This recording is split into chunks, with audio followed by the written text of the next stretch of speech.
Muito obrigado por falar com a gente hoje, Daniela. Eu quero saber aqui, o que foi a sua intervenção na frente do Hospital Pérola Abaito? O que estava acontecendo lá? Bom, eu fiquei sabendo, acho que foi no começo da semana retrasada, que havia um grupo de fundamentalistas cristãos, não sabia nem exatamente se eram católicos ou se eram evangélicos, em frente ao Pérola Abaito, que é um hospital de referência da mulher, que atende mulheres tanto em casos de violência, de estupro, quanto mulheres com câncer. Então, é um hospital muito importante para São Paulo, para a cidade de São Paulo. E é o único hospital também na cidade de São Paulo, único não, acho que tem 2 hospitais hoje na cidade de São Paulo e estado de São Paulo, que também fazem o aborto legal, que é o aborto em caso, se a mulher está realmente com risco de vida, com a gravidez, ou se ela foi estuprada, né, em caso de estupros. Agora também a gente tem o caso de lencefalia. Então é o único lugar onde a mulher, numa situação que está completamente frágil, e é o único meio legal dela conseguir fazer isso, conseguir fazer o aborto. E esse grupo fundamentalista estava em frente ao hospital, teoricamente para rezar, mas eles não estavam só rezando, eles estavam assediando mesmo as mulheres, chegando a xingar. E eu, assim, a primeira vez que eu li sobre isso, falei, que absurdo, que absurdo, que absurdo, mas não caiu a ficha. Tem tanta coisa absurda acontecendo no Brasil que a gente deixa, né? A gente deixa passar as coisas. Daí, na quinta-feira, eu soube que umas pessoas desse grupo tinham dado um mata-leão em uma moça que tinha sofrido um estupro coletivo. Daí foi a hora de falar, não, é 2 quadras e meia de casa, eu tenho que fazer alguma coisa. Isso saiu, acho que no El País e na agência pública, né? Acho que eu acho que o BuzzFeed foi o primeiro, eu falei com a repórter, o BuzzFeed foi o primeiro a fazer, falar sobre isso, depois a agência pública e o País deram. A agência pública, inclusive, deu os créditos para o BuzzFeed. E esse grupo aí, eles estavam 40 dias na frente do hospital, né? A ideia deles é ficar 40 dias contra o aborto. E qual era o seu plano? O que você pensou nesse momento? Então, na hora que eu soube, eu saí de casa, eram umas 9h30 da noite já, e eu li que eles estavam acampados em frente ao hospital. Daí a primeira coisa que eu fiz foi o reconhecimento, né? Quero saber quem são, onde eles estão acampados, quantos são. Quando eu cheguei no hospital, eles não estavam lá. Então eu já, eles não estão aqui dormindo, né? Eles estão só montando a barraca de manhã e saindo em algum horário à noite. Daí no dia seguinte eu acordei bem cedinho, 6h30 da manhã eu estava na praça e fiquei de butuca até a barraca. Sabendo disso, quando e quantos são, porque na verdade eles não ficaram com mais de 3 pessoas de manhã, sempre com muito pouca gente. Eu falei, ok, então é possível a gente pelo menos fazer alguma coisa contra eles, para eles não ficarem assediando as mulheres. Eu combinei pelo Twitter e por mensagens com alguns amigos, da gente ir para o hospital, chegar antes e montar alguma coisa, uma barraca, o que fosse, no lugar onde eles estavam, ocupar o espaço deles. Eu acompanhei lá o procedimento pelo Twitter, né? E qual foi a reação? Bem, vocês chegaram bem cedo lá, antes deles, né? E qual foi a reação deles quando chegaram lá e viram vocês já instalados no local deles, né? Que vocês pegaram o local deles a princípio, não foi? Isso. A gente chegou com umas quase 15 pessoas, acho que a gente estava em 12 ou 13 pessoas, né? Já éramos, assim, pelo menos 3 vezes mais do que eles, né? Quando a gente chegou. E daí a gente colocou a barraca lá, só às 8 horas, eles chegaram tarde aquele dia, só às 8 horas eles apareceram, começaram a montar, daí eles viram a gente lá, um cara viu do outro lado, é uma praça, assim, o Pérola Abaito fica bem em frente, do lado tem uma rua com uma marquise onde ficam os moradores de rua, os moradores em situação de rua. Um cara perto dessa marquise viu a gente, começou a mandar mensagem, eu não vi naquela hora Selene Salomão, estava do outro lado da rua também, mandando mensagem, eles sumiram e 5 minutos depois apareceu a polícia. Apareceu a polícia falando que aquele era o lugar deles, por autorização da prefeitura, e que a gente tinha que sair do lugar deles. Daí eu perguntei, mas eu posso colocar a barraca um pouquinho de lado? É uma praça pública, né? Era um sábado. E os policiais falaram, pode, sem fazer nada demais, sem ficar tendo confronto, não tem problema nenhum. E foi assim que a gente começou. E a polícia lidou de qual modo com vocês depois disso? Porque houve algum tipo de, não, vocês não podem, vocês têm que sair aqui, vocês não podem confrontar esse grupo, houve algum tipo de, como é que eu posso dizer, um tipo de, não hostilidade, mas um tipo de provocação entre os grupos? O que aconteceu depois? Não, a nossa, desde o início, que a gente queria fazer era uma contravigilância mesmo. Era porque são covardes, né? Assim que a gente chegou lá, eles pararam completamente de assediar as mulheres. Estavam ainda rezando, né? O constrangimento a essas mulheres continuou, mas o assédio em si, a coisa violenta, parou. E os policiais estavam com um monte de BOs já na delegacia, reclamações todo dia sobre eles, pacientes do hospital que estavam indo para lá. Então, a grande maioria dos policiais gostaram da nossa presença lá porque a gente estava fazendo o trabalho deles. Eles não tem nem como estar toda hora lá e resolvendo os BOs dessa mulher, desse grupo. Então, a gente estando lá, a gente fez basicamente o trabalho deles. Óbvio que teve um ou outro policial menos simpático à causa, porque eram religiosos, né? Teve um que falou, se eles são de Deus, como é que eles são ruins? Bom, amigo, a gente tem vários exemplos, né? Desde a Inquisição, desde antes, né? Como você pode ser religioso e ruim. Mas eu não entrei nesse detalhe. E vocês chegaram a conversar com o pessoal do hospital, funcionários, ou com pacientes também? A gente chegou o tempo inteiro, eu fui procurada, logo a gente teve a ideia de fazer a vigília, no primeiro dia mesmo no Twitter, eu já recebi mensagem de uma moça que estava acompanhando a amiga para tratamento psicológico. Pior é que a maioria das pacientes que foram ofendidas, que foram assediadas, não estavam nem para fazer o aborto lá. Aborto é um pequeno pedaço do hospital, não é um pequeno procedimento que o hospital faz. A maioria das pessoas que vão lá, das mulheres, são para tratar câncer ou para fazer tratamento psicológico ou psiquiátrico por causa de violência. E uma moça que estava indo acompanhar a amiga para um tratamento psiquiátrico, ela me mandou mensagem, falou, vocês vão estar lá? E eu mandei meu WhatsApp para ela, porque a gente está com muito medo, assim, e isso foi constante, assim, vários pacientes ou me procuravam por telefone, WhatsApp, ou atravessavam a rua para vir falar comigo, para descrever assédios que tinham recebido antes, assim, e vários profissionais também de saúde, várias pessoas que trabalham no hospital, vieram falar com a gente e relatar assédio. Eles eram chamados assassinos quando estão entrando, satanistas, essas coisas todas. Gente que relatou que viu, eles foram para o outro lado do hospital para rezar do outro lado do hospital, entendeu? Coisas que eles não poderiam fazer com essa suposta autorização que eles tinham, que, aliás, foi uma coisa esquisitíssima a autorização, porque os policiais falavam que ele tinha autorização. Nós fomos procurar a subprefeitura, a imprensa toda também foi atrás da subprefeitura e do prefeito, e não existe autorização, nunca existiu essa autorização, não é necessário para você estar numa praça, né, essa autorização. Então, eles mentiram desde o início.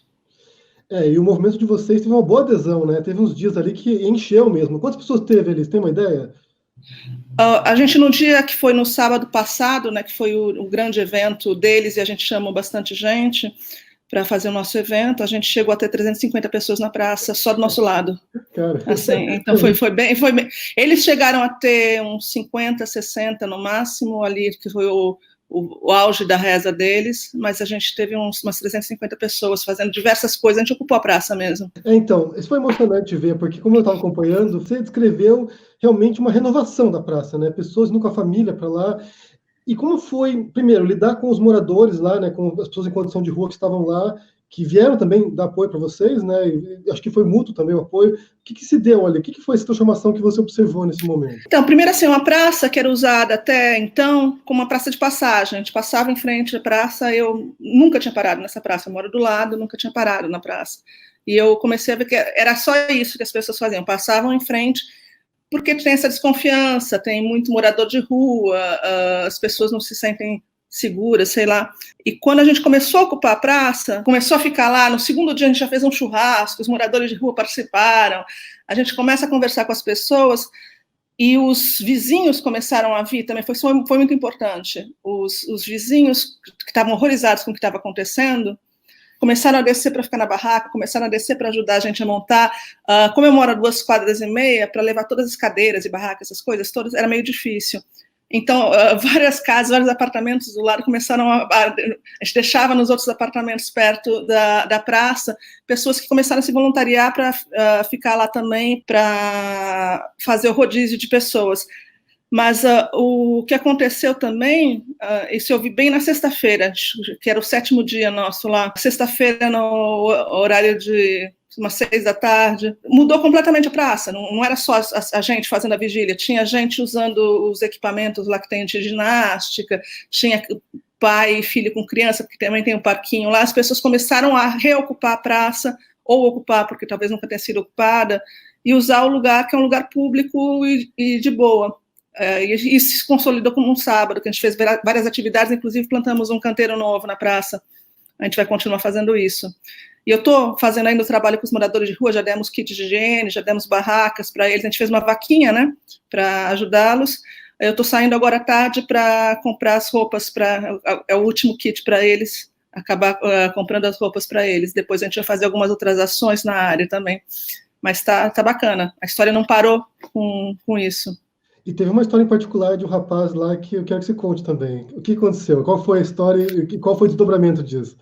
Então, a gente, como os moradores da praça foram muito presentes, né? A gente estava toda hora conversando com eles, a gente almoçava junto, a gente andava junto, como era muito tempo juntos, você começa a observar e saber a história das pessoas. E tinha um menino lá que eu comecei a observar melhor, lá pela quarta-feira, era um adolescente mesmo, você olhava assim, mas ele não gostava de conversar, os outros moradores já tinham falado para mim, ele não fala direito, Daniela, não fala, mas ele não é de rua, tenta chegar nele de alguma forma, porque ele não é de rua, ele está muito pouco tempo na rua, a gente precisa fazer alguma coisa por ele. No domingo, quando eu estava cadastrando os moradores para fazer esses kits de higiene, kits de roupas, eu finalmente consegui sentar ao lado dele. E realmente ele tinha muita dificuldade de falar, e ele tinha aquela coisa de ele não conseguia olhar no olho. E como eu tenho na minha família, eu tenho alguns casos de gente no espectro autista, na hora eu reconheci isso, porque eu sei, eu já vivi muito com gente da minha família isso. Ele falava, mas com muita dificuldade, sem olhar para o meu rosto, ele não queria terminar as frases, mas eu consegui tirar dele, conversando que ele tinha vindo de Iguape, no Vale do Ribeira, e que ele gostava de anime, de desenhar. Daí eu até fiz um pedido, fiz uma live com a bisneta da Pérola Baiton, que foi lá nos visitar. Falei dele, falei para se tiverem algum psicólogo, algum psiquiatra que podia nos ajudar a visitar lá, porque esse menino claramente ainda não tinha penetrado, não era um garoto de rua, e a rua é muito cruel em São Paulo, né? Em muito pouco tempo, ele podia estar já viciado, ele podia estar... É muito difícil blindar uma pessoa na rua por tanto tempo, ele já estava 15 dias. Depois de fazer essa live, depois que a gente fechou a barraquinha no domingo, que era o nosso último dia, era o último dia deles também, eu fui dormir, mas com esse moço na cabeça, assim. Quando eu acordei, eu falei, eu nunca uso o Facebook, mas eu fui lá no Facebook e digitei desaparecido Iguape. Na hora que eu digitei desaparecido Iguape, a tela toda só com fotos do Brian, que é esse menino, assim, é a mesma descrição, ele é muito tímido, ele não tem amigos, ele falou para mim, eu não tenho amigos. Eu falei, por que você saiu da sua casa e não falou com nenhum amigo seu? Ele falou, não tenho amigo. Daí, tava lá ele, a família, a mãe, a irmã, todas as irmãs desesperadas. Daí eu peguei vários posts, né, do Facebook e printei esses posts. Eu não queria falar com a família dele antes de falar com ele, porque eu queria me certificar que ele também não houve qualquer abuso da família, essas coisas, porque eu não vou devolver um moleque para uma família abusiva, né? Então, e ele já tem 18 anos. Então, eu fui na praça, antes de trabalho, encontrei com ele e perguntei, primeiro falei para ele que eu estava conversando já com gente ligada a anime, a quadrinhos, para ver se a gente conseguia um curso, que a gente estava tentando agilizar uns corres para ele, um abrigo, alguma coisa, mas falei, isso não vai acontecer do dia para a noite, Brian, você vai ter que esperar na rua é uma das coisas mais difíceis que pode acontecer, a rua não é bacana. Daí ele nunca respondia muito, eu falei, mas por outro lado, eu achei várias pessoas te procurando, e mostrei os posts que eu imprimi. Daí também não reagia muito, mas ele pegou tudo e começou a ler. Eu acho que eu avisei minha mãe nos dias 5, mandei mensagem, mas ele não estava muito certo da coisa. Daí eu mostrei para ele, eu entrei no celular, no Facebook, nas páginas da família inteira dele, mostrei que tinha saído até uma matéria no G1, na Globo, no G1 local, né, sobre o desaparecimento dele, as pessoas estavam realmente procurando. Daí eu falei para ele, você não quer esperar na sua casa, enquanto eu tento arrumar umas coisas para você, e também enquanto você trata a cabeça, trata a sua tristeza, porque, obviamente, ele estava em depressão, além de tudo, né, tinha uma depressão forte lá nele. Na hora ele falou, não, mas ele queria falar com as irmãs. Como eu já estava com os telefones das irmãs no celular, eu já dei uma ligada para elas, assim, elas quase morreram de infarto na hora que eu falei, eu tô aqui com o Brian, tive que mandar foto, assim, foi um negócio que elas estavam dando ele como morto, né, 15 dias, sem qualquer notícia, elas estavam achando que ele tinha sido assassinado, alguma coisa assim. Fui para um barzinho, um boteco por lá, tomar uma água de coco com ele, e com o tempo eu consegui convencê-lo que a melhor coisa para ele era voltar para casa, conseguir apoio psicológico. De lá, eu estou aqui em São Paulo, eu vou continuar procurando coisas para ele, quando ele estiver com a cabeça melhor, a gente tiver um emprego, tiver um jeito dele vir para São Paulo, numa boa, a gente traz ele para São Paulo, mas não tem o menor sentido ele ficar na rua. E eu consegui nesse mesmo dia que os parentes dele buscassem. Ah, que legal. Quer dizer, na verdade começou com um propósito e acabou expandindo para outras coisas, né? Imprevisíveis, né? Deixa eu perguntar uma coisa para você aqui. Você tinha organizado já alguma coisa parecida, uma ação parecida com essa? Já participado de ações parecidas? E qual foi a conclusão que você extraiu disso no final? Eu já tinha, por uma infeliz coincidência, essa Selene Salomão, ela já tinha feito, estava organizando um protesto contra a Judith Butler, a filósofa, quando ela veio para o Brasil em 2017. Ela organizou com uns doidos, e Marco Feliciano, tinha um bando de gente doida para fazer um protesto e impedir que ela fizesse uma palestra no Sesc. Daí eu fiz, junto com Além das Sombras, isso é a primeira vez que, na verdade, a gente tirou o Além das Sombras, a gente criou o Além das Sombras para isso, na verdade. A gente fez um círculo de proteção, a Judith Butler, em volta do Sesc, a gente chamou o Pompeia Sem Medo e mais outros grupos para nos ajudar, o coletivo Democracia Corintiana, e a gente foi uma ação, óbvio que não tão longa quanto a vigília, mas uma ação muito parecida de proteção, né? A gente fez um círculo mesmo, protegendo a entrada do Sesc, o Sesc nos ajudou também, porque era interesse deles, né? Para que eles não se aproximassem da Judith Butler. Então foi bem legal, e também foi uma forma de resistência pacífica. Eu não, achei muito show. Na verdade, eu acompanhei lá, como eu disse, acompanhei o que estava acontecendo em tempo real. Eu vou deixar para vocês aqui na descrição o link para o teu Twitter, para as pessoas poderem conferir lá e ver os vídeos, né, os stories que você publicou lá com a participação das pessoas. Muita gente foi para lá, né? A Lola Aronovitch foi participar lá. Muita gente foi integrar lá, engrossar o caldo. E também deixar o link para o Além das Sombras, também para o Twitter do Além das Sombras, para as pessoas conferirem e ver o que vocês fazem também, o que vocês analisam também, as histórias que vocês publicam. Mas muito obrigado pela participação aqui. E obrigada pelo convite, Henry. Uma honra estar aqui. Acompanhe a Daniela no Twitter, gente. O Além das Sombras também. Um grande abraço a todos.